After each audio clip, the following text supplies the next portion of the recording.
Hello students, welcome to my channel Simplified Chemistry. So up to now we have cleared the Henry's concept in a previous session. We already discussed the numerical based on the Henry's law.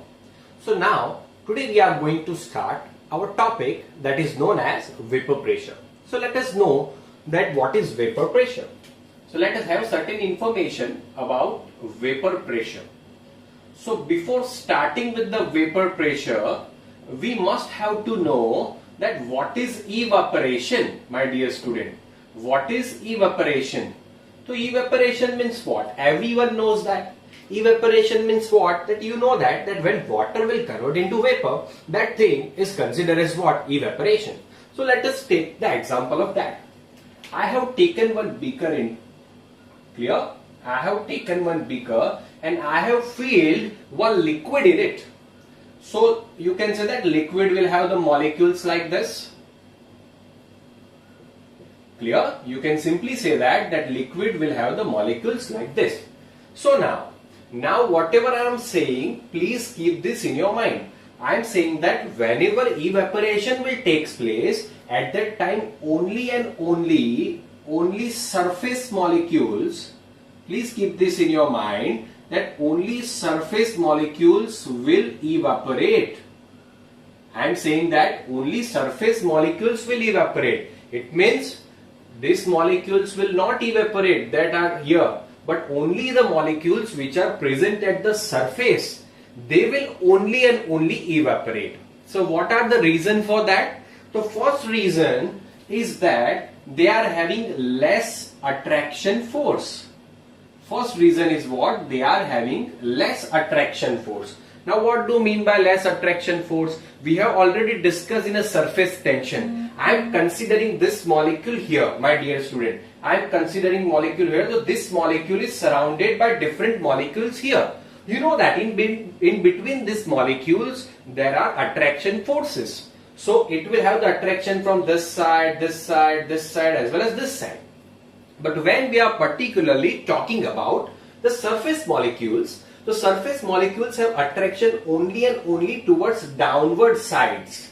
And you can say that the sidewise. There are no upper molecules, there are no molecules on the upward side, so there is no attraction. It means compared to all other molecules, you can say that surface molecules are having less attraction force. So due to that, they will first evaporate. Now second thing is what? Second thing is what? That they are having more kinetic energy. It is also known as the surface energy.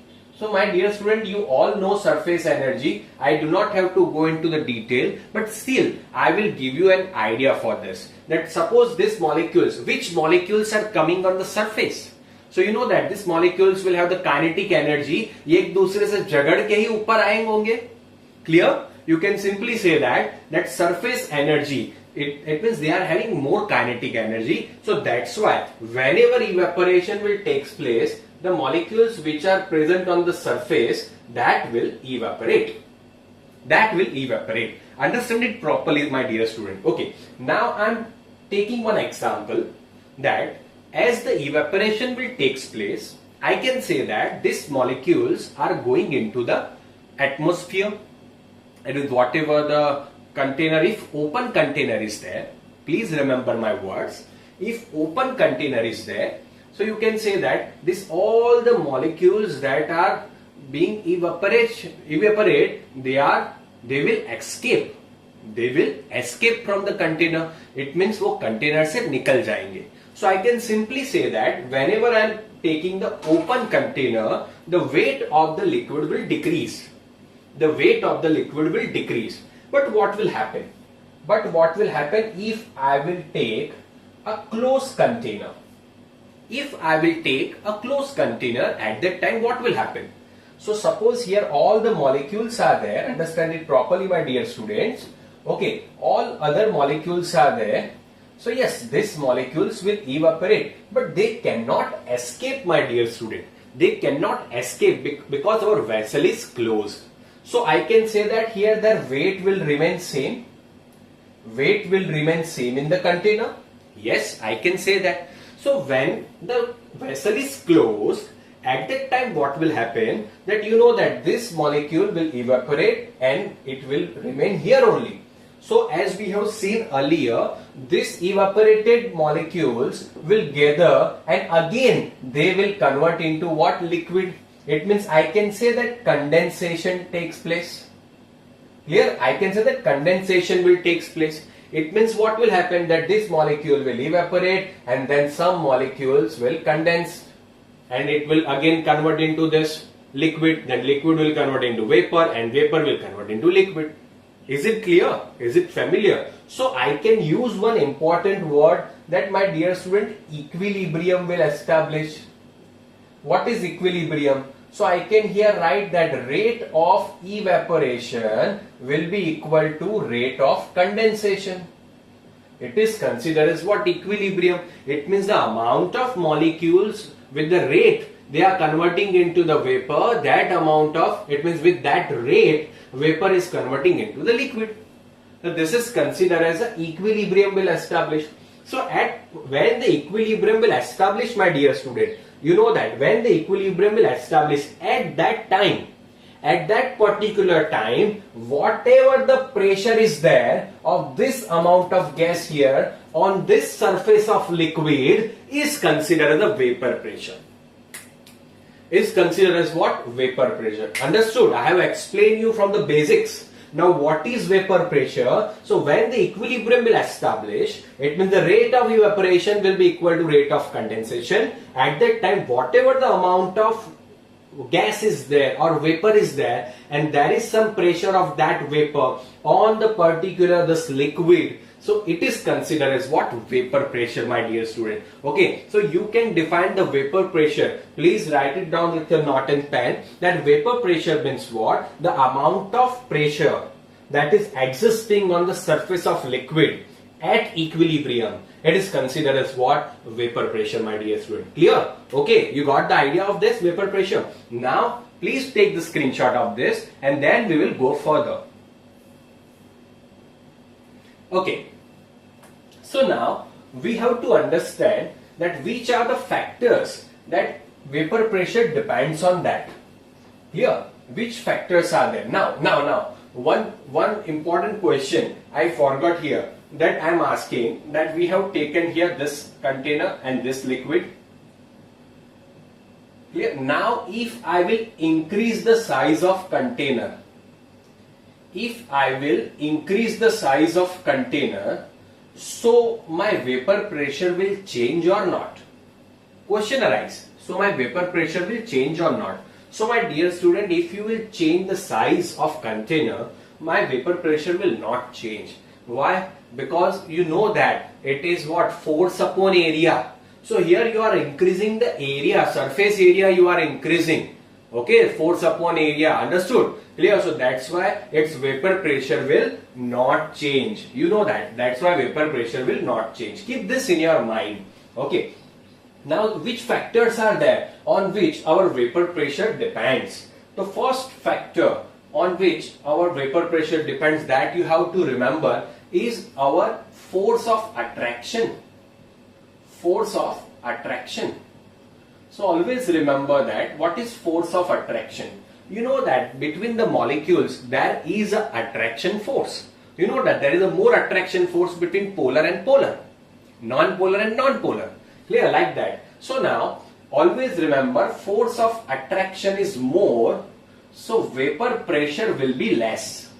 Vapor pressure will be less. Now what is the reason for this? There is a simple reason you can understand, my dear student. I am taking the two beakers.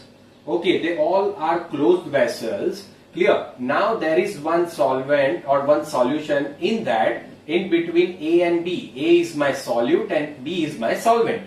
And here also I have taken different A and B. Different A and B. Here also A is solute and B is solvent. In between this, attraction force is less. And in between this, attraction force is more. So if in between this attraction force is more, what will happen? They will have more attraction towards each other. They will have more attraction towards each other. As they will have more attraction, they will not easily escape. They will not easily escape and they will not allow each other to escape. Is it clear? But here, in this case, what will happen? They are having less attraction force.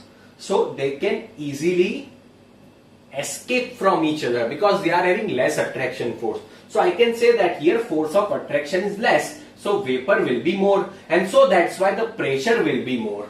So vapor pressure will be more. Here attraction force is more. So less amount of vapor will be generated. So that's why the pressure will be less. So you can simply say that force of attraction is inversely proportional to the vapor pressure. As the force of attraction will increase, vapor pressure will decrease, my dear student. Okay, now the second factor and the most important factor is the nature of solvent and solute. Depends on what nature of solvent and solute. What do you mean by nature? So I am classifying them into two types. That first one is known as a volatile and second one is considered as a non-volatile. So what is the difference between volatile and non-volatile? So let's take one example. That I am taking one example of petrol. Have you familiar with the petrol? If by mistake, you know that आपकी vehicle, you have your vehicle, if you will open the tank, okay, that whatever the petrol tank, clear? Okay, so if you will open the petrol tank and by mistake you forgot to close it down, at that time if you will see after some time all the petrol will not remain present. Why? The same thing is here, it is considered as a volatile. So my dear student, volatile means what? That below their boiling point, they can convert into vapor. Below their boiling point, they can convert into vapor. It is considered as a volatile. And non-volatile means what? They cannot convert into vapor. Okay, it means their vapor pressure will be zero. You can simply say that they cannot convert into vapor, so vapor pressure will be zero. Let's take example like glucose, sucrose, urea. So when you are making the aqueous solution of it, glucose, sucrose, urea, if you will keep it here, suppose 10 ml or 20 ml or 1 liter, it will not escape. After some days, the volume will not reduce. Clear? It means they are not converting into the vapor. So that's why they are considered the non-volatile solvents, my dear student. They are considered as what? Non-volatile solvents. Now volatile solvent means what? I am taking the examples. Alcohol like methanol, ethanol, acetone, benzene, toluene. These all are the examples. Now you know that acetone is used in a nail polish remover. All the girls know that whenever you will open your nail polish remover, if you will keep it open for some time, it will evaporate. So this is considered as a volatile substances. These all are considered as a volatile substances. Clear? Okay, understood the difference between volatile and non-volatile, my dear student? So let's take one example. I am taking one beaker and another beaker. It means closed container. Now I am using the term closed container. And here I have taken the volatile substances. And here I have taken non-volatile. I am writing non-volatile and volatile. Okay. Clear? I am taking this too. Now which one? This I am naming this as A and this is B. So which one will have the higher vapor pressure? Both are solvent.